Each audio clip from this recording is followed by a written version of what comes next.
Dear Ate Baby, 31 akong nagtatrabaho sa abroad. 63 na ako ngayon. Bumalik na ako noong nakaraang Disyembre, tuluyan na.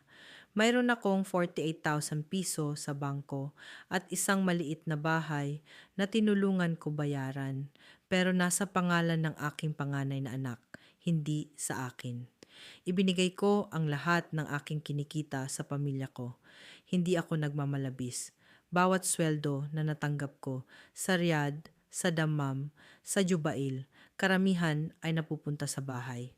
Nakatira ako sa isang shared apartment kasama ang 3 iba pang lalaki sa karamihan ng 31 taon na iyon. Kumakain ako ng parehong pagkain, kanin, canned tuna, instant coffee ng maraming taon para makakain ng mas maayos ang aking mga anak. Hindi ako bumibili ng bagong damit para sa sarili ko. Hindi ako nag-travel. Hindi ako nag-ipon para sa sarili ko. Lagi akong nag-iisip na may oras pa mamaya. Wala nang mamaya. Nandito na ako. 63 na ako. Mayroon akong 48,000 piso. Sinabi sa akin ng aking panganay na nakatira sa bahay na aking itinayo noong nakaraang linggo na hindi nila talaga inaasahan na magretiro ako doon. Sinabi niya ito, parang sorry siya. Sinabi niya na ginawa na ng kanyang asawa ang aking lumang kwarto bilang nursery para sa kanilang ikalawang baby.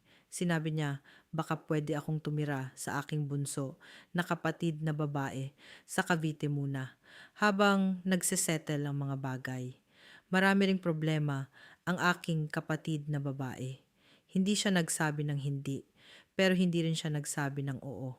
Matagal akong naupo sa bench sa labas ng bahay ng aking panganay pagkatapos ng usapang iyon. Pinanood ko ang aking mga apo na naglalaro sa bakuran na binayaran ko. Kumaway sila sa akin, kumaway din ako pabalik. Hindi sila ang may kasalanan. Pinalaki sila ng kanilang ina at ng kanilang lola.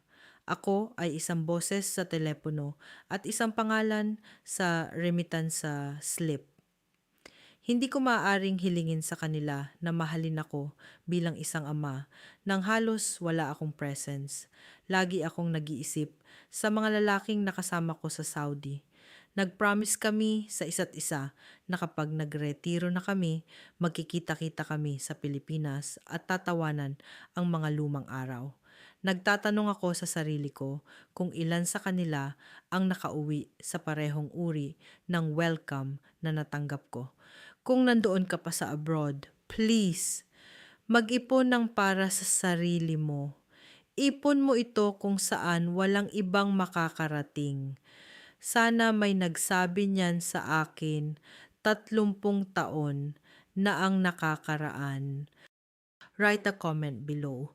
If you enjoyed this, like and subscribe.